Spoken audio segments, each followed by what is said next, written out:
मैं doctor Ashish single, professor and head of the department of surgical oncology, RML institute में मैं कार्यरत हूँ।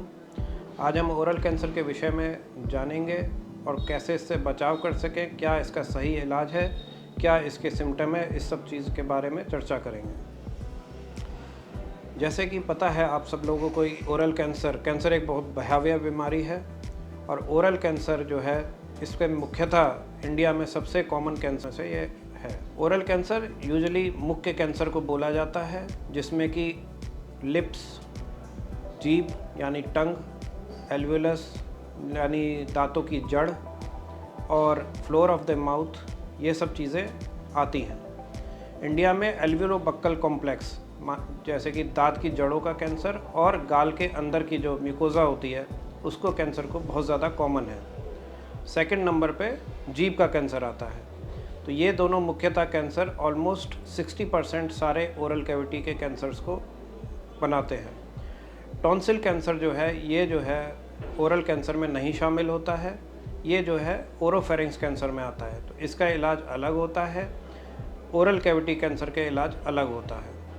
तो इस कैंसर के मुख्यतः लक्षण होते हैं जैसे कि घाव होना, मुंह के अंदर घाव, कोई भी अल्सर बनना जो कि 15 दिन के अंदर ठीक ना हो रहा हो, जिसमें दर्द हो या ना हो, बट 15 दिन के अगर ज़्यादा कोई अल्सर रहता है तो इसकी जांच होनी चाहिए और ये ओरल कैंसर का एक लक्षण हो सकता है। कई बार ये ग्रोथ की फॉर्म में हो सकता है, घाव में थोड़ा थोड़ा कभी कभी ब्लड उसमें रिश्ता रहता है। तो अगर किसी घाव से ब्लड निकल रहा है हल्के से छूने पे भी, तो वो ओरल कैंसर का लक्षण हो सकता है। कई बार जीभिया में कैंसर हो जाता है, उसकी वजह से जीभ का सही से ना चलना या जीभ का मुंह से बाहर ना निकल पाना या जीभ का टेढ़ा होना, ये सब जो है टंग कैंसर के लक्षण हैं, जो कि एक ओरल कैविटी कैंसर का पार्ट है। और दांतों का ढीला होना, ये भी ओरल कैंसर का लक्षण हो सकता है। मुंह का ना खुलना या कई सारी प्री मैलिग्नेंट कंडीशंस होती हैं जैसे कि ल्यूकोप्लेकिया, सफ़ेद दाग जिसको बोलते हैं, या एरिथ्रोप्लेकिया जिसमें लाल दाग बन जाता है, या सब म्यूकस फाइब्रोसिस करके एक बीमारी होती है जिसमें मुंह का अंदर का हिस्सा चमड़े के जैसा बन जाता है और मुंह खुलने में काफ़ी दिक्कत होती है। तो यह सब जो है ज़्यादातर तंबाकू सेवन से होता है। लगभग ओरल कैंसर में 70% केसेस में तंबाकू किसी ना किसी फॉर्म में लिया गया है, तभी ये कैंसर डेवलप होते हैं। और इनको पता लगाने के लिए सबसे अच्छा है कि ओरल कैविटी का आदमी अच्छे से एग्जामिन करे, कोई भी अल्सर या घाव है तो उसको नज़रअंदाज ना करे। नॉर्मली कई बार ये घाव जो है वैसे ही छाले पड़ने से भी हो सकते हैं, या कोई भी टूथ है जो इन्फेक्ट हो रहा है या फिर शार्प है उसकी वजह से हो सकता है। बट कोई भी घाव अगर 15 दिन से ज़्यादा में नहीं हील हो पा रहा है तो आप अपने चिकित्सक की सलाह लें, जिससे कि जो है इसकी जांच करके अगर इसमें कैंसर का लक्षण है या नहीं भी है तो अल्सर हील होने के लिए जो भी चिकित्सा लेनी है वो ले सकें और ये हील होने से कैंसर से बचाया जा सके। और आगे इसमें मुख्यतः फिर डायग्नोसिस पे बात आती है। डायग्नोसिस में यूजुअली बायोप्सी से डायग्नोसिस किया जाता है, बिना उसके जो है बहुत सारी विधि हैं जैसे स्क्रेप साइटोलॉजी, नई इन्वेस्टिगेशंस भी है, बट गोल्ड स्टैंडर्ड जो है वो बायोप्सी ही है। चाहे इंसिजनल बायोप्सी ले अगर बड़ा लीजन है, या पंच बायोप्सी या एक्सिजनल बायोप्सी छोटे लीजन्स के लिए लिया जा सकता है। तो बायोप्सी के आधार पे पैथोलॉजिस्ट उसको डिफ़ाइन करता है कि इसमें कैंसर की पुष्टि होती है उससे, फिर उसके आधार पे आगे का इलाज चलता है, जिससे कि जब एक बार ये पता पड़ जाता है फिर ये देखा जाता है कि किस स्टेज का बीमारी है, लोकल साइट पे और शरीर में फैला तो नहीं है। तो इसके लिए मुख्यतः तौर पे सीटी स्कैन कराया जाता है, जो कि कंट्रास्ट एनहांस्ड सीटी of face, neck including chest होता है, क्योंकि मुख्यतः जो है ओरल कैंसर वाले मरीजों में चेस्ट में भी कैंसर हो सकता है, या फिर मतलब ये ओरल कैंसर यूजली चेस्ट में फैल सकता है, तो चेस्ट सीटी कराया जाता है कि ये कैंसर चेस्ट में इलाज से पहले चेस्ट में मौजूद तो नहीं है। बाकी सिम्टम्स के हिसाब से और जांचें भी कराई जा सकती हैं जैसे कि बोन स्कैन, पेट का अल्ट्रासाउंड इत्यादि। But oral cancer usually local site का डिजीज़ है, अगर कहीं फैलता है तो ज़्यादातर वो फेफड़ों में ही फैलने का होता है। तो इनके लिए जो है जांच जो है सीटी स्कैन फेस, नेक और चेस्ट ये कराना आवश्यक है, और इसी के बाद स्टेज किया जाता है कि ओरल कैविटी का जो पार्ट दिख रहा है उतना ही इन्वॉल्व है या उससे ज़्यादा इन्वॉल्व है। तो जो सीटी स्कैन और क्लिनिकल फाइंडिंग का मिश्रण करके जो भी एक एग्जैक्ट स्टेज डिफाइंड होती है उसके हिसाब से इलाज को डिज़ाइन किया जाता है। मुख्यतः इंडिया में जो ओरल कैंसर पता पड़ता है ज़्यादातर जो है एडवांस स्टेजेस में पता पड़ता है, यूजुअली स्टेज 3 में, और स्टेज 3 एंड 4 यूजुअली लगभग 50% मरीज जो है इसी स्टेज में आते हैं। बट जैसे कि सब लोगों को पता है, कैंसर का इलाज पूरी तरीके से संभव है अगर अर्ली स्टेज में पता लगाया जाए। तो स्टेज 1-2 के मरीज भी अब आते हैं, बट ये है कि अगर अच्छा तब होता है जब ये अर्ली चरण में पता लगा के इसका इलाज जो है समय पे किया जाए। तो स्टेज 1-2 जो है इसमें आउटकम बहुत अच्छे होते हैं। स्टेज 3-4 में आउटकम बहुत अच्छे नहीं होते हैं, सर्जिकल मॉर्बिडिटी भी बहुत ज़्यादा होती है। तो कोशिश ये रहनी चाहिए कि कोई भी अगर लग रहा है, चाहे वो डेंटल सर्जन हो, यूजुअली जो है डेंटिस्ट ज़्यादा देखते हैं ओरल कैविटी को, या फिर जो पेशेंट है या जो भी क्लाइंट है वो खुद अपना ओरल कैविटी रोज़ एग्ज़ामिन करें। कोई भी उनको अपनी नॉर्मल दिनचर्या से अगर कुछ उसमें टंग में दिक्कत लग रही है, या फिर कोई घाव लग रहा है, या दांत ढीले पड़ रहे हैं, या जबड़े में दर्द हो रहा है, या जीभ बाहर नहीं निकल पा रही है, खाने सटकने में दिक्कत हो रही है, बोली में फ़र्क आ रहा है, तो जो है चिकित्सक की सलाह ज़रूर लें। जब स्टेजिंग होने के बाद फिर मुख्यतः तौर पे ओरल कैंसर का इलाज जो है सर्जरी द्वारा किया जाता है, जिसमें कि जो पार्ट में कैंसर है उससे लगभग 1 सेंटीमीटर मार्जिन लेके स्ट्रक्चर को, उसके सराउंडिंग स्ट्रक्चर को निकाला जाता है। उसमें चाहे वो गाल में है तो गाल का हिस्सा जाएगा, अगर जबड़ा पास में आता है तो जबड़े का भी कुछ भाग निकाला जाता है। अगर प्राइमरली कैंसर जो है जबड़े में हो गया यानी मैंडिबल में, तो उस पर कई विधि से द्वारा इलाज हो सकता है, जैसे कि सेगमेंटल मैंडिबुलेक्टमी होती है जिसमें कुछ पार्ट जबड़ा का निकाल दिया जाता है, या हेमीमेड जिसमें आधा पार्ट निकाला जाता है, या मोर देन हेमी जिसको पेल्वी मैंडिबुलेक्टमी बोलते हैं, ये किया जाता है। टंग कैंसर के इलाज के लिए मुख्यतः वाइड एक्सीजन किया जाता है, जिसमें कि टंग जो भी अल्सर एरिया है जो सीटी स्कैन या एमआरआई पे दिख रहा है उससे लगभग 1 सेंटीमीटर मार्जिन लेके सराउंडिंग टिश्यू में नॉर्मल टिश्यू से कट करके उसको निकाला जाता है। फिर ओरल कैंसर यूजुअली जो है गर्दन की गिल्टियों में फैलता है, या किसी का कैंसर अर्ली स्टेज में है तो डिफ़ाइन करने के लिए गर्दन का ऑपरेशन साथ में करना मुख्यतः ज़रूरी होता है मोस्ट ऑफ द टाइम्स। जबकि लीजन का साइज़ जो है कोई भी T1 T2 कोई भी लीजन हो, बट थिकनेस से निर्भर करता है कि अगर 4 mm से थिकनेस ज़्यादा है तो गर्दन की गिल्टियों को एड्रेस करना पड़ता है। चाहे वो आप सुप्राओमाइड नेक डिसेक्शन होता है उससे एड्रेस करिए, चाहे वो सुप्राओमाइड नेक डिसेक्शन या कंप्लीट नेक डिसेक्शन करना पड़े, वो डिपेंड करता है कि गिल्टियाँ आपके शुरू से महसूस हो रही हैं या नहीं हो रही हैं, इसके हिसाब से इलाज डिसाइड होता है। तो सर्जरी में यूजुअली जो है इस सर्जरी को कमांडो सर्जरी बोला जाता है, जिसमें जो है वाइड एक्सीजन होता है, मैंडिबुलेक्टमी और नेक डिसेक्शन इंक्लूड रहता है। फिर ये सब निकालने के बाद जो है रिकन्स्ट्रक्शन का पार्ट आता है, क्योंकि फेस एक ऐसी जगह है जहाँ पे जो है खाने में मदद, खाने का सारा काम वहीं से होना है, सारा कम्युनिकेशन वहीं से होना है, और कॉस्मेटिक भी इम्पॉर्टेंट है उसका। तो इसमें एक मुख्यतः चीज़ जो है प्लास्टिक सर्जरी का रोल बहुत बड़ा बन जाता है।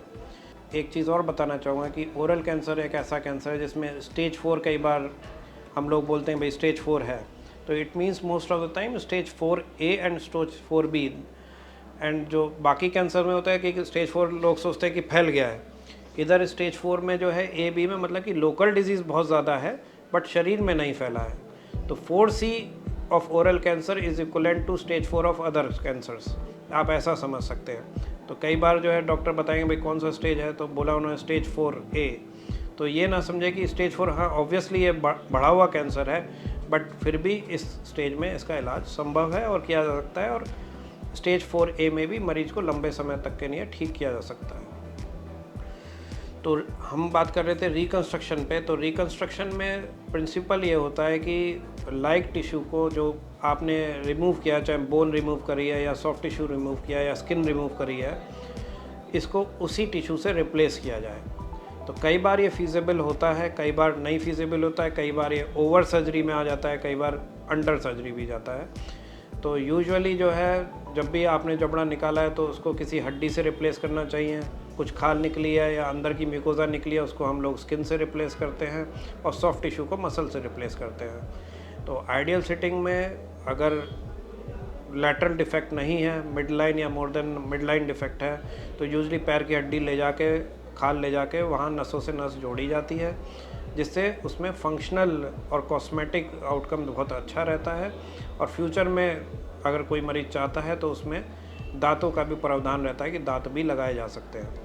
अन्यथा मोस्ट ऑफ द टाइम्स जो है एक वर्क हॉर्स फ्लैप होता है, पेक्टोरस मेजर मायोक्यूटेनियस फ्लैप जिसको बोलते हैं, जो छाती का मांस ले जाके जो है जो गड्ढा बन जाता है अंदर जबड़े के निकलने से, उसको भरा जाता है, जिसके स्किन का पार्ट जो होता है अंदर का, जो आप गुलाबी वाली जो म्यूकोज़ा देखते हैं उससे बनता है, और अंदर मांसपेशियाँ जो है उस डिफेक्ट को भरने में काम आती हैं। तो ये सब काम होने के बाद जो है फिर एडजुवेंट ट्रीटमेंट डिसाइड किया जाता है। नॉर्मली स्टेज 1-2 कैंसर्स में एडजुवेंट ट्रीटमेंट की ज़रूरत नहीं होती है। एडजुवेंट का मतलब होता है कि एडिशनल ट्रीटमेंट तो और कुछ नहीं चाहिए सर्जरी के सिवाय, जैसे कि सिकाई या कीमोथेरेपी। तो अमूमन स्टेज 1-2 में अक्सर जो है रेडिएशन की ज़रूरत नहीं पड़ती है और सिर्फ सर्जरी द्वारा ही इसको ठीक कर दिया जाता है और मरीज़ लंबे समय तक सही रहता है। बट स्टेज 3 एंड 4 में आपको सर्जरी के बाद जो है सिकाई का सहारा लेना पड़ता है, जिसमें जो है 30 से 35 दिन जो है सिकाई लगाई जाती है। और उस सिकाई में अगर हाई रिस्क फीचर्स हैं जैसे कि एक्स्ट्रा कैप्सुलर एक्सटेंशन या फिर पॉजिटिव या क्लोज मार्जिन है, तो उसमें कीमोथेरेपी भी ऐड की जाती है वीकली। तो ये सारा ट्रीटमेंट पूरा होने के बाद मरीज़ का फॉलोअप रहता है। हाँ, रेडिएशन के कुछ सर्जरी के जैसे कुछ साइड इफ़ेक्ट्स हैं, जैसे कि खाने में थोड़ी बहुत बाद में जो है लाइफस्टाइल में चेंज होता है। अप्रॉक्सीमेटली बहुत कैड़ा खाना आदमी नहीं खा पाता है, क्योंकि अगर जबड़े को रिकन्स्ट्रक्ट नहीं किया गया है तो दोनों दांत ऊपर नीचे के मिलते नहीं हैं, तो हार्ड चीज़ें काटने में दिक्कत आती है। बट सॉफ्ट चीज़ें जैसे केले या इत्यादि, खीर, हलवा या रोटी भिगो के आदमी खा लेता है और उसका जीवन उससे चल जाता है। बट अगर जो है रेडिएशन और एड ऑन हो गया है तो उसको और एहतियातन बढ़ना पड़ता है, क्योंकि रेडिएशन के साइड इफ़ेक्ट यूजुअली इरिवर्सिबल रहते हैं, बहुत लंबा समय लेते हैं, in the form of skin pigmentation या थूक का ना बनना। क्योंकि थूक जो है हमारे उसमें जो है वॉश की तरह एक काम करता है। अगर थूक नहीं निकल रहा है तो ओरल कैविटी में इन्फेक्शन होने का चांसेस, अल्सरेशन होने के चांसेस, ये सब बहुत बढ़ जाते हैं। और ये साइड इफ़ेक्ट जो है लॉन्ग टर्म साइड इफ़ेक्ट्स में आते हैं, जिनको समय समय पे इनके लिए दवाइयाँ आती हैं, बट टाइम और मरीज एडजस्ट करके ही इनसे झेल पाता है। अब रही बात कीमोथेरेपी की। नॉर्मली ओरल कैंसर में कीमोथेरेपी का डेफिनेटिव ट्रीटमेंट में बहुत ज़्यादा रोल नहीं है, बट कुछ पेशेंट्स में कीमोथेरेपी दिया जाता है जिनका ट्यूमर बड़ा होता है, कि जो कि स्कल बेस तक जा रहा हो, या फिर जो मैस्टिकेशन की मसल्स होती हैं, जैसे कि टेरिगॉइड मसल जिनको हम बोलते हैं, लैटरल टेरिगॉइड या मीडियल टेरिगॉइड या इंफ्राटेम्पोरल फोसा इन्वॉल्वमेंट है, तब कीमोथेरेपी का सहारा लेके इसका साइज़ घटाया जाता है और फिर इसको सर्जरी लाइक बनाया जाता है, जिससे कि जब सर्जरी के समय पे काट रहे हों तो मार्जिन हमें नॉर्मल टिश्यू की ज़्यादा से ज़्यादा मिल सके, या हमारी इंटेंट ऑफ मार्जिन जो 1 सेंटीमीटर है वो हम अचीव कर पाएँ। तो एक तो उस सिनेरियो में कीमोथेरेपी दिया जाता है। एक दूसरा कि जब रेडिएशन के साथ स्टेज 3-4 कैंसर का जब सर्जरी हो गया, उसके बाद जब रेडिएशन प्लान कर रहे हैं, तो अगर पॉजिटिव मार्जिन है या क्लोज मार्जिन है या एक्स्ट्रा कैप्सुलर एक्सटेंशन है, तो उसमें जो है हमें रेडिएशन के साथ कीमोथेरेपी लगाने की ज़रूरत पड़ती है। और तीसरी कंडीशन है, जब मरीज़ का कैंसर इतना ज़्यादा बढ़ गया है कि वो ऑपरेशन के लायक नहीं है, या किसी वजह से मरीज़ ऑपरेशन या सिकाई लगवाने में नहीं लगवा सकता है, उसका शरीर इस लायक नहीं है, उस सिनेरियो में कीमोथेरेपी दिया जाता है, जिसको कि पैलिएटिव कीमोथेरेपी भी बोलते हैं।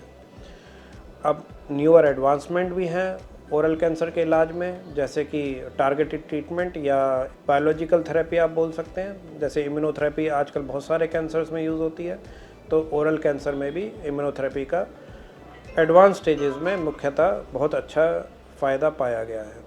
तो आज की डेट में 2 दवाएं बिल्कुल अप्रूव हो गई हैं ओरल कैंसर के लिए, जैसे कि पेम्ब्रोजुमैब जिसका एक नाम है, निवोलुमैब।